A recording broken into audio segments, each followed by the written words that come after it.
Salut tout le monde, très urgent. Des complots de déstabilisation de la France contre le Mali. Mes chers amis, voilà ce qui est écrit ici. Ils sont en train de mentir pour créer la confusion entre nos frères Touaregs. Ils ont dit que l'armée malienne et les Russes ont tué les Touaregs immigrants. Ça, c'est pas vrai. Ils ont écrit ça ici. Je vais tout lire et puis on va tout expliquer. Le général Gamou, d'abord, est le gouverneur de la région de Kidal. Voilà ce qu'ils ont écrit ici. Ils ont écrit au Mali de nouvelles exactions. C'est un nouveau rapport que la France veut préparer contre le Mali. C'est un faux rapport, c'est pas vrai. Il faut que les autorités maliennes demandent cette information. Ils sont en train de mentir. Ils veulent créer la confusion entre les Touaregs. Ils veulent toujours montrer que l'armée malienne est contre les Touaregs. C'est pas vrai. Je vais tout lire et puis on va les démasquer ici. Écoutons très bien. Au Mali, de nouvelles exactions de l'armée et ils ont dit que c'est l'armée malienne et les Russes. Ça, c'est pas vrai. C'est pas l'armée malienne et les Russes. Ils disent que les Russes et l'armée malienne sont contre les Touaregs. Ça, c'est pas vrai. Voilà. Au Mali, de nouvelles exactions de l'armée et ses supplétifs de l'African Corps, gérés par les autorités russes, ont été rapportés à Takalok, à Kidal, à une trentaine de kilomètres au sud de Kidal, au sud-est de Kidal. Selon les sources jointes par RFI, au moins 8 personnes ont été tuées mardi 9 juillet 2024. Dans ce qui appartient à une bavure à double niveau, tout ça c'est faux. Voilà. À des niveaux de l'armée. Selon les nombreuses sources jointes par RFI, notamment locales, Association de défense des droits humains, Kel Akal, membre de la rébellion. Ils prennent des membres de la rébellion comme les défenseurs des droits de l'homme. Les gens qui ont commis des crimes, qui ont découpé. Eh mon Dieu, la France là, c'est très grave. Hein? Voilà, ils ont écrit ici. Ces sources attendent. Voilà. Au moins 8 personnes ont été tuées à Takalouk ou dans les environs, effrénées tout proche par les soldats de l'armée malienne et leurs supplétifs russes. Ces sources s'attendent à un bilan final plus lourd car le décombre des victimes de disparus n'est pas terminé. Elles signalent également des destructions et des pillages notamment à Tassik ou Intibaz. Voilà, ils sont en train de dire que l'armée malienne est en train de piller les Touaregs. Ça, c'est pas vrai. Plusieurs convois de l'armée malienne, ce qu'ils disent là, c'est faux. Plusieurs convois de l'armée malienne étaient encore signalés dans la zone de Tin et Sako, c'est mercredi. Selon les sources locales jointes par RFI, les victimes de Takalok ne sont ni des djihadistes du Génim ou des groupes État islamique, ni des rebelles du CNSP, mais des partisans du général El Hadj Gamou, nommé gouverneur de Kidal en novembre dernier par les autorités de transition. Les autorités maliennes de transition au lendemain de la reconquête de ce qui était depuis des années le fief de la rébellion. Les personnes tuées à Takalor sont en effet des Touaregs immigrants de la fraction générale Gamou. Ça c'est faux et archi faux. Il veut dire que ces Touaregs-là qui ont été tués là sont des immigrants. L'armée malienne n'a pas fait ça. Moi j'ai fait mes enquêtes. C'est faux, c'est pas vrai. Le général Gamou est le gouverneur de Kidal. Parce qu'il voit qu'il y a l'entente entre les Maliens.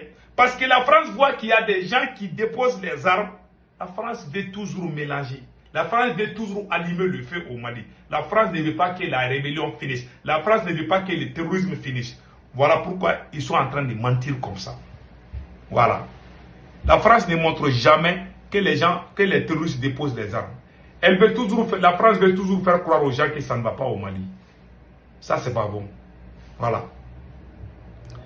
Voilà. Fraction générale Gamou. Voilà. Des rebelles. Les personnes tuées à Tabakoro sont en effet des Touaregs immigrants, la fraction du général Gamou, et même pour certains, des membres de Gatsia, groupe armé local créé par le général Gamou, ceux qui combattent désormais aux côtés d'eux ou incorporés à l'armée nationale, selon plusieurs sources. Voilà. Donc, ils disent qu'il y a même des combattants de Gatsia. Tout le monde connaît Gatsia, groupe autodéfense des immigrants et alliés. Ça, c'est faux. Voilà. Leur mort est donc une forme de bavure à deux niveaux. D'abord, parce qu'ils ne combattaient pas. Ensuite, parce qu'ils soutiennent le camp des autorités maliennes de transition. L'armée malienne n'a pas communiqué sur ces opérations sollicitées par RFI. Vous êtes qui pour que l'armée malienne vous réponde? Ils sont en train de montrer maintenant, puisqu'ils savent qu'il y a bonne entente entre les Touaregs et leurs frères. Ils veulent toujours montrer que ceux qui ont la peau noire n'aiment pas les Touaregs. Ça, c'est pas vraiment bon. Ce que la France fait là, c'est des mensonges, mensonges et mensonges et mensonges. Tout ça, c'est faux, c'est pas vrai. L'armée malienne ne fait que neutraliser les djihadistes. Point final. Et les terroristes, les mercenaires au compte de la France. C'est comme ça, ils détruisent. Ils ont dit, c'est en 2012, ils ont tenté. Le général El Hadj Gamou même est très proche. Le patron de Assimi Goïta, quand Assimi était militaire au front, son chef, c'était le général Gamou, l'actuel gouverneur de Kidal, et qui est Touareg aussi. Voilà la photo de Gamou et voilà Assimi Goïta et Gamou ici. Ça s'est fait avant le coup d'État. Ça s'est fait avant le coup d'État quand Assimi Goïta était au front. Le voilà ici avec le général El Hadj Gamou. Ils ont pris des photos ensemble. Ça, c'est des souvenirs. Ouais, ils ont travaillé ensemble. Ça, c'est le général patriote Touareg. Il dit qu'il est Touareg, mais il est fier. Il veut coûte que coûte montrer que, même si tu es Touareg là, parce qu'il faut qu'ils trouvent parce qu'ils ne veulent pas voir les Maliens unis. C'est ça leur stratégie. Voilà pourquoi ils sont en train d'armer les terroristes. Le capitaine Ibrahim Traoré a raison. La France ne veut pas que c'est. L'armée française était là 10 ans. L'armée française a empêché l'armée malienne d'aller à Kidal. Voilà. Voilà des conneries. Donc, voilà, on y va. Allons-y avec... on va vous montrer ce que Thomas Sankara a dit par rapport à ces impérialistes-là. Écoutons. Les ennemis du peuple sont également à l'extérieur. Voilà. Hors de nos frontières. Voilà. Ils s'appuient sur des apatrides qui sont ici, parmi nous, à tous les échelons. Voilà. Chez les civils, comme chez les militaires. Chez les hommes, comme chez les femmes. Chez les jeunes, comme chez les vieux. En ville comme en campagne. Ils sont là, les ennemis du peuple. Ils sont là, les ennemis extérieurs. C'est le néocolonialisme, c'est l'impérialisme. Alors, s'appuyant donc sur ces apatrides, ceux qui ont renié la patrie, ceux qui ont renié la Haute-Volta, en fait, ceux qui ont renié le peuple du Haute-Volta, l'ennemi extérieur développe une série d'attaques. Des attaques en deux phases. La phase non violente et la phase violente. Nous sommes actuellement dans la phase non violente. Et l'ennemi extérieur, c'est-à-dire l'impérialisme, c'est-à-dire le néocolonialisme, tente de semer le doute dans les esprits. Tente de semer la confusion au sein du peuple voltaïque. Si donc, à travers leurs journaux, leurs radios, leurs télévisions, ils font croire que la Haute-Volta est à feu et à sang. Or, vous êtes là, peuple de Haute-Volta, debout. Et votre présence démontre que l'impérialisme a tort. Voilà. Et que ces mensonges ne passeront pas. Vous êtes présent, vous êtes debout. Et c'est lui qui tremble aujourd'hui.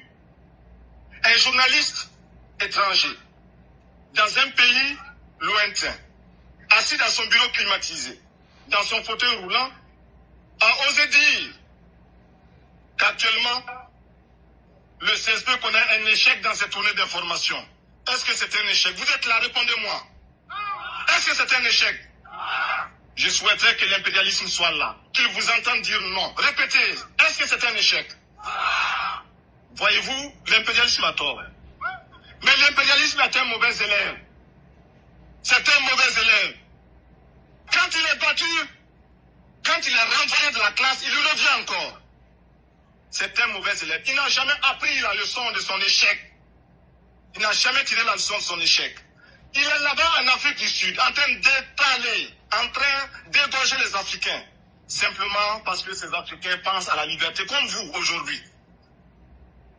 L'impérialisme, il est là-bas, en train d'écraser les peuples arabes. C'est le sionisme.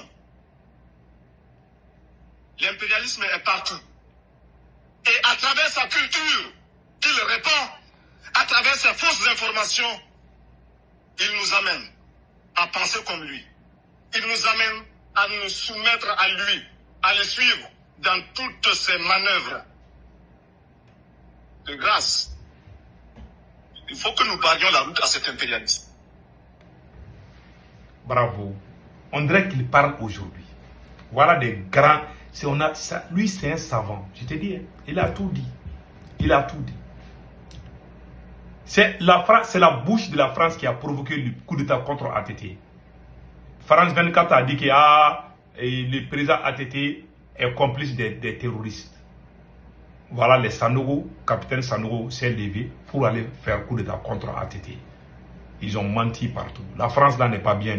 Parce que ATT a refusé d'aider la France contre Kadhafi. Donc ils ont tout fait pour déstabiliser le Mali. Ces gens ne pardonnent jamais. C'est pour cela, mes chers frères et sœurs de l'AES, restons soudés. On a affaire avec des démons. Ces gens-là n'oublient jamais. Ils n'ont pas pitié. Ils ne reculent pas. Ils n'oublient pas. Ils n'abandonnent jamais. Ils sont comme ça. Hein? Donc restons soudés. Passez un excellent week-end.